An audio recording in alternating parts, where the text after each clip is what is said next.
Hello friends, स्वागत है। तो आइए करते हैं एडुटेरिया सीरीज के प्रैक्टिस सेट नंबर 28। इससे पहले और सभी प्रैक्टिस सेट बहुत अच्छे से कवर किया गया है, जिसका कि प्लेलिस्ट बना हुआ है। आप लोग जा करके जरूर देखिए। चलिए देखते हैं। पहला क्वेश्चन क्या है।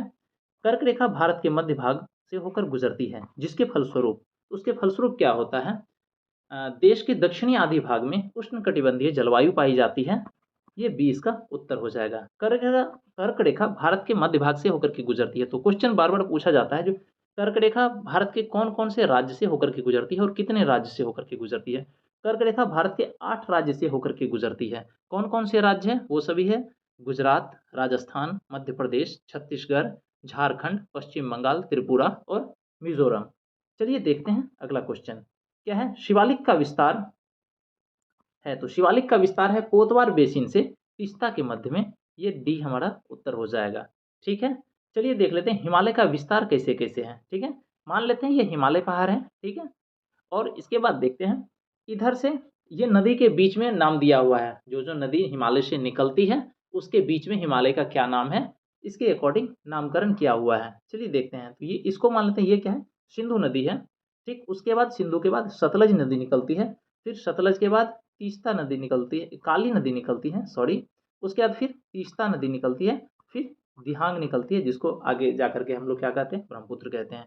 तो सतलुज सिंधु से सतलज के बीच में नदी को क्या कहा जाता है, पंजाब हिमालय कहा जाता है। ठीक, इससे सिंधु से सतलज के बीच के हिमालय को कहा जाता है पंजाब हिमालय।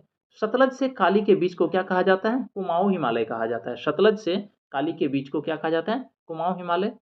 और काली से तीस्ता के बीच को कहा जाता है नेपाल हिमालय। और तीस्ता से दिहांग के बीच को क्या कहा जाता है, असम हिमालय कहा जाता है। तो इससे क्वेश्चन पूछा जाता है, याद रखिएगा। चलिए देखते हैं अगला क्वेश्चन क्या है। कोर मुद्रास्फीति को परिभाषित किया जाता है। तो कोर मुद्रास्फीति को परिभाषित किया जाता है, सबसे पहले जान लीजिए मुद्रास्फीति क्या होता है। तो आसान भाषा में हम लोग कहते हैं जो महंगाई बढ़ता है, जिसमें क्या होता है, सामान का दाम बढ़ जाता है और पैसा का वैल्यू जो होता है, रुपया का वैल्यू वो कम हो जाता है। ठीक है, गिरने लगता है, तो वही मुद्रास्फीति कहलाता है। तो कोर मुद्रास्फीति में जो खाद्य मुद्रास्फीति और ईंधन मुद्रास्फीति को छोड़ करके, ठीक है, छोड़कर शीर्षक मुद्रास्फीति से है कोर मुद्रास्फीति। यही डी हमारा उत्तर हो जाएगा। अगला चौथा नंबर क्वेश्चन क्या है। हिंद महासागर तथा लाल सागर को कौन जल संधि जोड़ती है। तो हिंद महासागर और लाल सागर को जो जोड़ती है यह है बाब अल मंदेव। ठीक है, सी इसका उत्तर हो जाएगा। बाकी मलक्का का दिया हुआ है, तो मलक्का किसको किसको जोड़ती है, अंडमान सागर और दक्षिण चीन सागर को मलक्का जल संधि जोड़ती है। हरमुज दिया हुआ है, हरमुज फारस की खाड़ी और ओमान की खाड़ी को जोड़ती है। चलिए अगला देख लेते हैं क्या है। रंगराजन समिति का संबंध किससे है। तो रंगराजन समिति का संबंध जो है यह भुगतान संतुलन से है। सी इसका उत्तर हो जाएगा। अगला क्वेश्चन देख लेते हैं, छठा नंबर क्या कहता है। किसी व्यक्ति के वास्तविक जीवन स्तर का आकलन किसके द्वारा किया जाता है। तो कोई भी व्यक्ति का वास्तविक जीवन स्तर का आकलन किया जाता है उसके प्रति व्यक्ति आय के माध्यम से। तो ये सी इसका उत्तर हो जाएगा। अगला क्या है, किसी भी अर्थव्यवस्था में पूंजी निर्माण किस पर निर्भर करता है। तो कोई भी अर्थव्यवस्था में पूंजी निर्माण जो निर्भर करता है वह करता है कुल बचत पर, कितना उसका बचत है उस पे। तो 7 का ए हो जाएगा उत्तर। आठवां नंबर देख लेते क्या है। भारतीय स्टॉक बाजार का विनिमय किसके द्वारा किया जाता है। तो भारतीय स्टॉक बाजार का विनिमय सेबी के द्वारा किया जाता है। सी इसका उत्तर हो जाएगा। सेबी का फुल फॉर्म होता है security and exchange board of India. चलिए अगला क्वेश्चन 9वां नंबर देख लेते हैं। 9वां नंबर क्वेश्चन क्या है। भारत में पहली बार मूल्य संवर्धित कब लागू किया गया। तो भारत में पहली बार मूल्य संवर्धित लागू किया गया था 2005 ईस्वी में। बी इसका उत्तर हो जाएगा। अगला क्वेश्चन क्या है, 10वां नंबर। ग्रीन मफलर का संबंध किससे है। तो ग्रीन मफलर का संबंध है ध्वनि प्रदूषण से। सी इसका उत्तर हो जाएगा। चलिए आइए देखते हैं 11वां नंबर क्वेश्चन क्या है। महासागर में ज्वार भाटा की उत्पत्ति का प्रमुख कारण निम्नलिखित में कौन है। तो ज्वार भाटा जो आता है महासागर में, उसका उत्पत्ति का कारण है सूर्य तथा चंद्रमा के बीच के गुरुत्वाकर्षण बल। तो सी इसका उत्तर हो जाएगा। चलिए अगला क्वेश्चन देख लेते हैं। अगला क्या है, कौन सा राष्ट्रीय उद्यान एशियाई बब्बर शेरों के लिए प्रसिद्ध है। तो एशियाई बब्बर शेर के लिए प्रसिद्ध है गिर राष्ट्रीय उद्यान।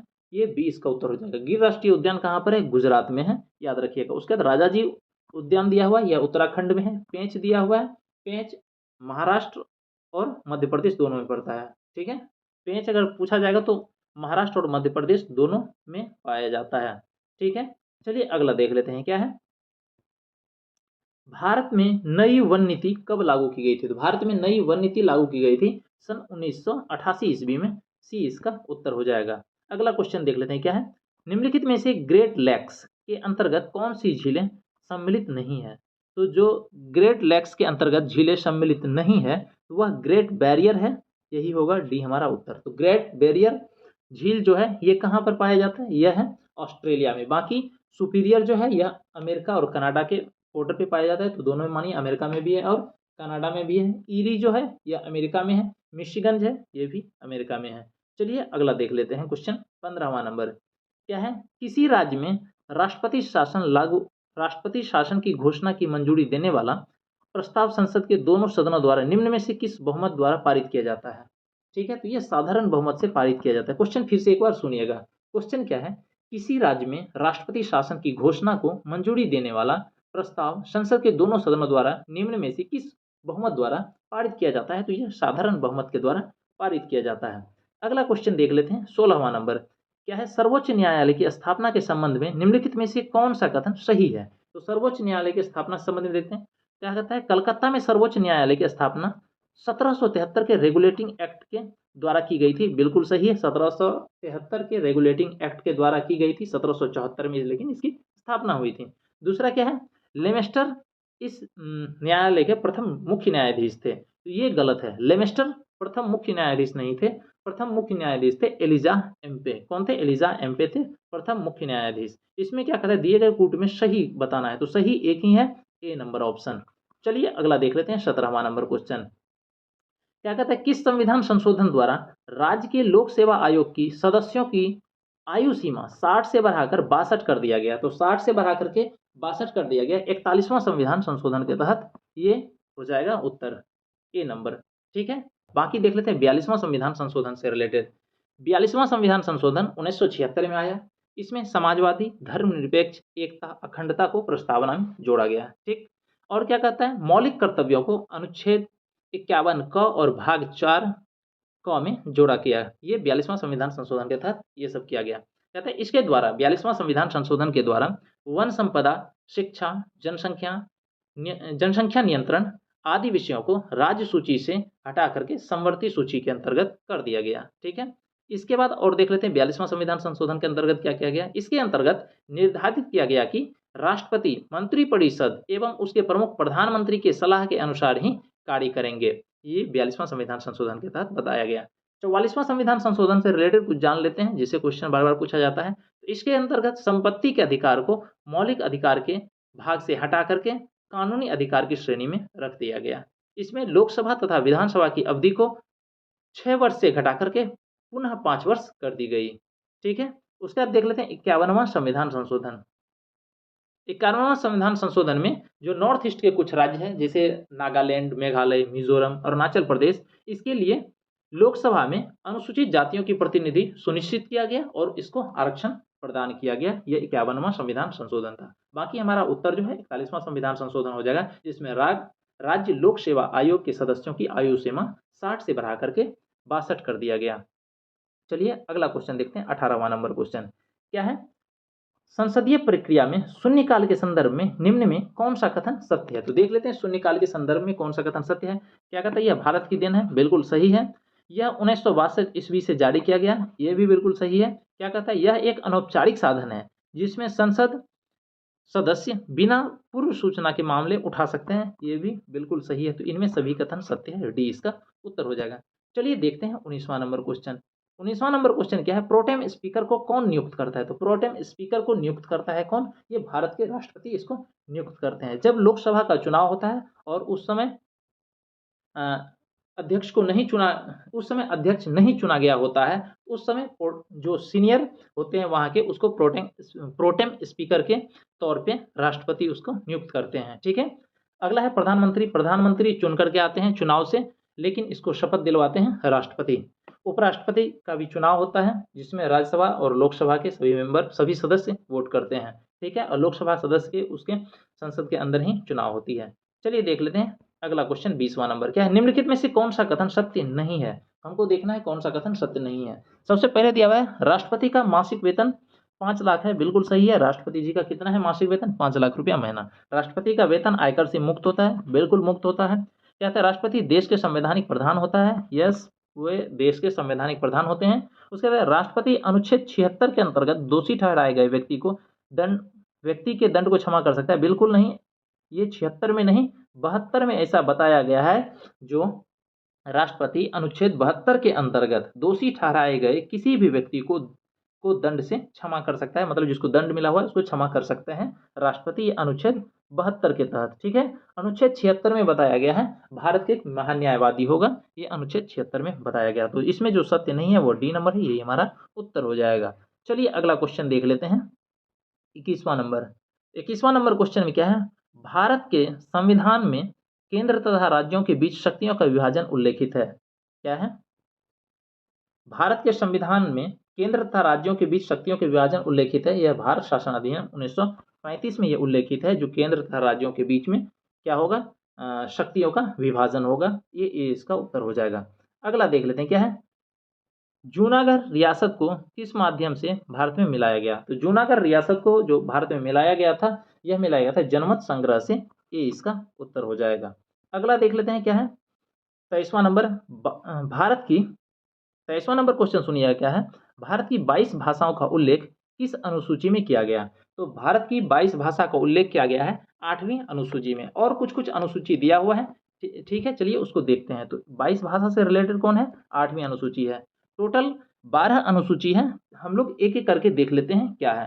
पहला अनुसूची में राज्य तथा संघ के बारे में बताया गया है। दूसरा अनुसूची में वेतन से रिलेटेड बताया गया है। तीसरा अनुसूची में बताया गया है शपथ ग्रहण का उल्लेख किया गया है तीसरी अनुसूची में। चौथी अनुसूची में बताया गया है विभिन्न राज्य तथा केंद्र शासित प्रदेश में राज्य सभा सीटों का विवरण के बारे में चौथी अनुसूची में बताया गया है।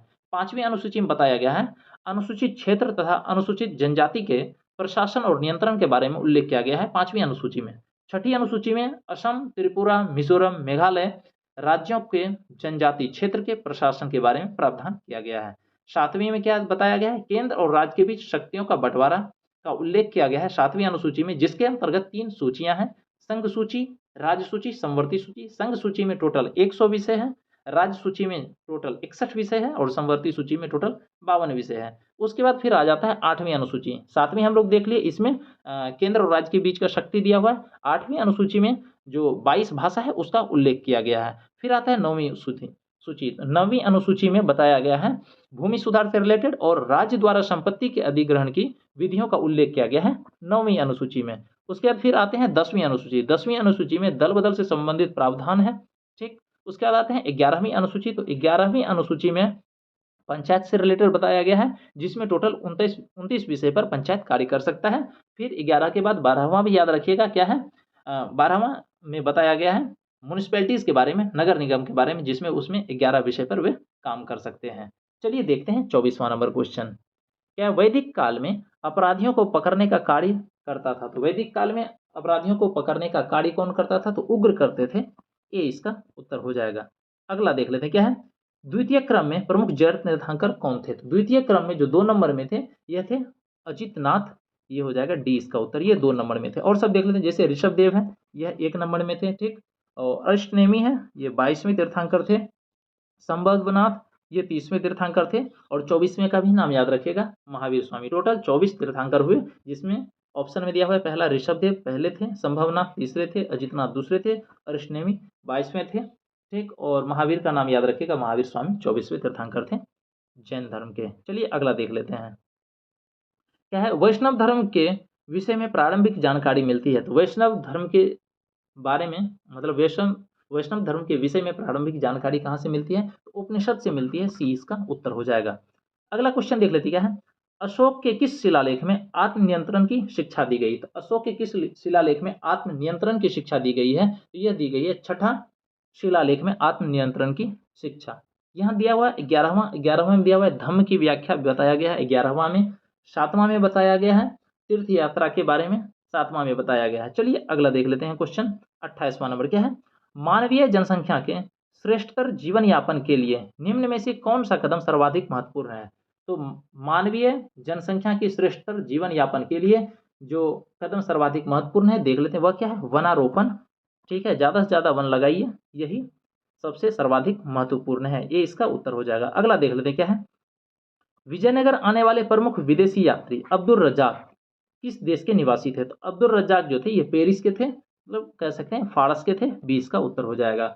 जैसे इटली से कौन आया था? निकोलो कॉन्टी इटली से आया था विजयनगर, ठीक है। और पुर्तगाल से कौन सा आया था? बारबोसा आया था, डोमिंगो आया था। ये सब विजयनगर जो आया था पुर्तगाल से आया था। चलिए अगला क्वेश्चन देख लेते हैं, 30वां नंबर।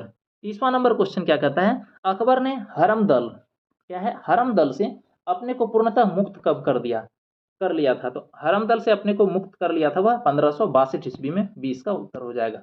चलिए देखते हैं 31वां नंबर क्वेश्चन। 31वां नंबर क्वेश्चन क्या है, प्रथम कर्नाटक युद्ध किस संधि के साथ समाप्त हुआ था? प्रथम कर्नाटक युद्ध जो संधि के साथ समाप्त हुआ था वह था एला शापल की संधि। ये इसका उत्तर हो जाएगा। प्रथम कर्नाटक युद्ध जो हुआ था ये कब हुआ था? यह हुआ था 1746 से लेकर के 1748 के बीच में। ये हमारा उत्तर हो जाएगा। चलिए अगला देख लेते हैं क्या है। प्रथम आंग्ल वर्मा युद्ध निम्न में किसके समय लड़ा गया था? तो प्रथम आंग्ल वर्मा युद्ध लड़ा गया था किसके समय में? ये लड़ा गया था लॉर्ड एम हर्स्ट के समय में। ये इसका उत्तर हो जाएगा। चलिए और सबके बारे में कुछ कुछ इंपॉर्टेंट तथ्य देख लेते हैं। जैसे लॉर्ड विलियम बेंटिक के बारे में देख लेते हैं। लॉर्ड विलियम बेंटिक भारत का पहला गवर्नर जनरल था, ठीक है। और सती प्रथा को बैन लॉर्ड विलियम बेंटिक करवाए थे, ठीक है। अगला देख लेते हैं क्या है, लॉर्ड डलहौजी। तो लॉर्ड डलहौजी के समय में ये डॉक्ट्रिन ऑफ लैप्स यही लाए थे, जिसको व्यक्तिगत नीति कहते हैं या हड़प नीति कहते हैं, ठीक है। इन्होंने सेना का मुख्यालय को स्थानांतरित करके शिमला कर दिया गया था, ठीक है। वुड डिस्पैच इसी के समय में आया था। रेलवे का जनक इनको कहा जाता है क्योंकि रेलवे इन्हीं के टाइम में चला था, ठीक। चलिए अगला क्वेश्चन देख लेते हैं। 33वां नंबर, क्या निम्नलिखित में से किस इतिहासकार ने 1857 ईस्वी के विद्रोह को बर्बरता तथा सभ्यता के बीच का युद्ध कहा था? तो कौन इतिहासकार ऐसे थे जो 1857 ईस्वी के विद्रोह को बर्बरता तथा सभ्यता के बीच का युद्ध कहा था? तो यह कौन कहे थे? यह कहे थे टी.आर. होम्स। सी इसका उत्तर हो जाएगा। और वी डी सावरकर इसको क्या कहे थे? भारत का प्रथम स्वतंत्रता संग्राम वी डी सावरकर कहे थे। चलिए अगला देख लेते हैं क्या, सुभाष चंद्र बोस को सर्वप्रथम नेताजी किसने कहा? तो सुभाष चंद्र बोस को सर्वप्रथम नेताजी एडोल्फ हिटलर कहे थे। 20 का उत्तर हो जाएगा। अगला क्वेश्चन देख लेते हैं, 35वां नंबर, क्या निम्नलिखित में से कौन सा कथन सत्य है? तो जो सत्य कथन कौन सा है देख लेते हैं क्या है।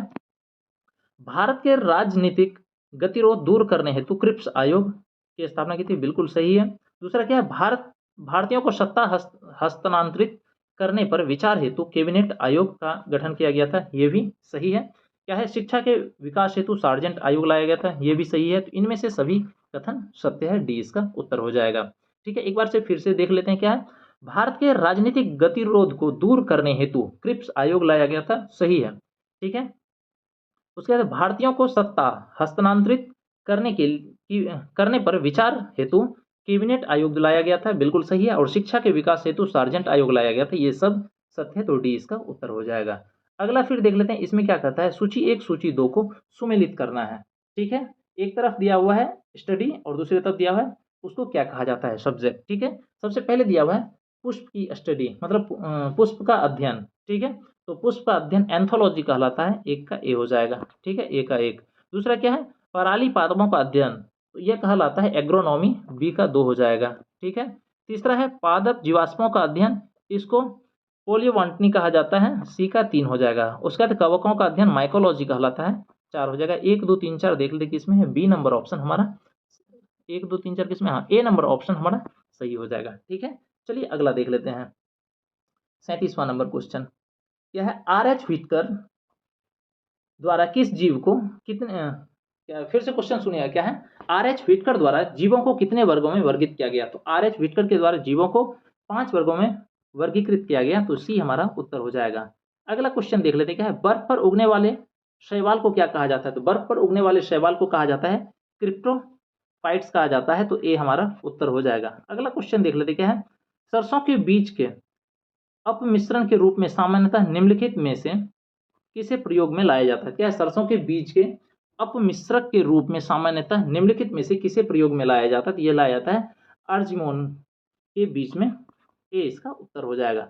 अगला देख लेते हैं 40वां नंबर, क्या है, निम्नलिखित में से किस विटामिन की कमी से किलोसिस रोग होता है? तो किलोसिस रोग होता है विटामिन B2 की कमी से, B2 की कमी से किलोसिस रोग होता है। B3 की कमी से क्या होता है, पेलाग्रा हो जाता है, जिसको त्वचा रोग कहते हैं, ठीक है। विटामिन B5 की कमी से हो जाता है बाल का सफेद होना, ठीक है, मंदबुद्धि, ये सब विटामिन B5 की कमी से होता है। विटामिन के की कमी से क्या होता है, रक्त का जो थक्का नहीं बनता है, थक्का ना बनना, ये विटामिन के की कमी से हो जाता है।